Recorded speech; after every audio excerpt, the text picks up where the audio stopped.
Trey Lance is going to be throwing at tight end university this year. That is George Kittle's baby, essentially. And this is, I believe, year 3 of it. And this is significant. Is that correct? I believe it's year 3. I feel like it's been around longer. I don't know why. Okay. Maybe it wasn't like official, but I feel like it's been around a while. Anyways. Time flies. Anyway, what's really important is that Trey Lance is going to be throwing, and he was not there last year. Apparently, he was invited and couldn't make it. Fill him in. This is very important. Yeah. So he was invited last year. Correct me if I'm wrong, somebody in the chat, but I think he had a conflict, like a scheduling conflict. He was training, dates didn't line up. He was unable to go, but he was invited. This year he's invited again. It sounds like he has accepted the invite, and he will be there with Josh Allen, of all people. I love this for Trey Lance because he worked out side by side with Patrick Mahomes for who knows how long. Now he's seen the best. Yeah. And arguably the second best quarterback, I think the second best quarterback clearly in the NFL is Josh Allen. I would agree. Now he's going to see him side by side. This is one of those things where it's like, listen, if you made a lot of the throws that Mahomes was making and now you can do it with Allen, this is a confidence booster. Not that he's lacking confidence by any means, but it can't hurt. How could he not be after the 2-year horror story that's been the first 2 years of his career? I mean, it's got to be a shot to the confidence, even if he may not be lacking confidence when it comes to his ability, though. He might be lacking confidence of like, hey, I don't know why this team doesn't believe in me. Or he may not be lacking confidence, but he could use a boost. Couldn't hurt. Sure. I agree. Couldn't hurt. It couldn't hurt. Yeah. So I love this. I love this for Trey Lance. And then again, you start. Here's the other thing that Trey Lance has to start thinking about is he might not be a 49er for long. And so now you're working out with tight ends across the league.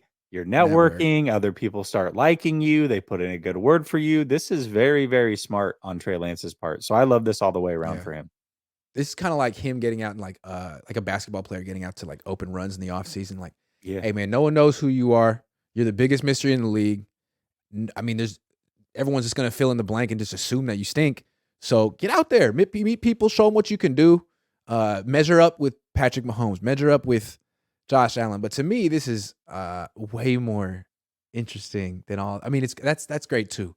But this is intriguing because it's like he didn't go last year, and Kittle invited him, and Kittle's pretty much the face of this team, and doesn't really feel like. I have the feeling that Kittle never really embraced Trey. I can't prove it, but that's my working hypothesis. So if Trey wants to win over this locker room, George Kittle's a good place to start. And you want to win over George, you got to go to tight end university. I'm so sorry. It probably feels like a waste of your time. It really probably feels like it might be a freaking waste of your time. Because what is he really doing? I don't know. But you got to go. You got to go. I'm not saying you got to laugh at his jokes. You got to show up, you got to work, and you got to show him that you mean business. And that, because I mean, with the Making It Rain video again, people like, where are you, dude? We don't know. This year, none of those questions. Mm-hmm. And you keep showing up and you keep working. So I think it's great. I just wonder, why not Darnold? Why not Darnold? Why Trey? Very interesting. Was this George's? Was this his judgment? Is he being smart? Is he thinking about what's best for the team and not just for what's best for himself? That'd be amazing. Or because let's say that's probably the most simple conclusion. Or is Kyle in his ear being like, hey, you better freaking invite Trey again, and Sam doesn't need to be there. I don't know. I wonder. Yeah, it is. No, I mean, that's a good question. And the other thing, too, here's another thing that we have to think about.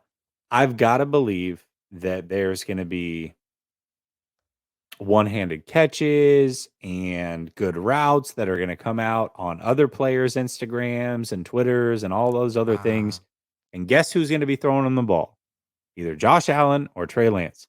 And so just all the way around, it's good marketing. It is a good way to win over the team. I've also got to imagine that Latu would probably be there. Probably all the 49ers tight ends are also invited. So, I look at this as a good thing. I got a different interpretation. This just hit me. Okay. There's a lot of pressure going to tight end you. There's a lot of good tight ends from all over the league. If you go there and you stink, if you're everything Flave says you are, man, word's going to get out. Dude, Trey stinks, dude. He's awful. And him not going last year, knowing what he was going through with his finger, you could interpret it as like, you know what? I don't have the confidence to go do that.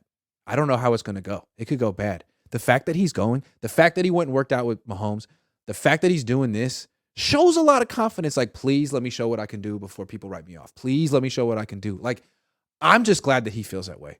Because if he doesn't feel that way, then I don't have confidence in him. But he's definitely showing a bunch of confidence in himself all offseason, and you got to love it. So you got go deliver, man. Go show all those tight ends who you are. Like, go outshine Josh Allen right now. You don't have to, of course, but like that would be cool. That would be a goal. That'd be a goal. Yeah, I mean, you think about the way the offseason started, and he's doing the sleep number thing. He's on with Rich Eisen. He's doing the Super Bowl tour. And there's a part where he says he wants to compete, and then he ends the interview and calls out Fred Warner. Yeah. It's like, you're not going to show up to minicamp. You don't want none of the smoke. And all that sounds great, right? Like that gets you hyped up, kind of carries you through the offseason. But then you start to see the work that is going into it. And then you hear the rumors coming out from the last couple weeks when this team's been together. And you're like, oh man, maybe he meant everything that he said. Maybe he really is that confident in himself.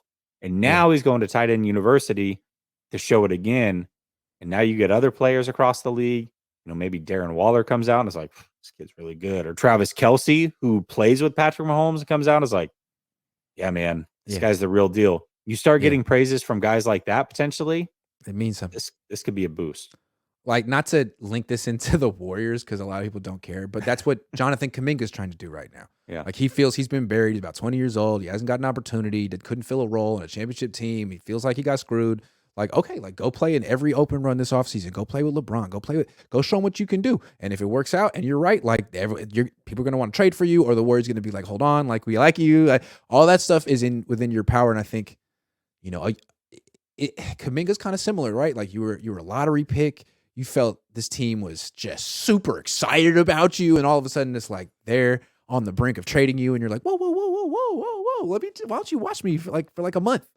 And before, let me change your mind about me. I love when a young athlete all of a sudden grows up in front of our eyes, like because it felt like Kuminga was a kid when the Warriors drafted him. It felt like Lance was a kid when the Warriors drafted. I mean, Kittle called him a kid. Now it's like, no, hold on. No, I am grown. This is my coming of age year. Watch me.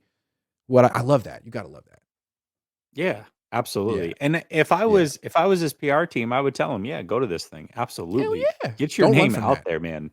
Do this. What's the worst that could happen? You play poorly and people like think what they already think of you. Like they already think you're not good because people don't know what to think of you. So go prove them wrong. You got nothing to lose. Literally nothing to lose.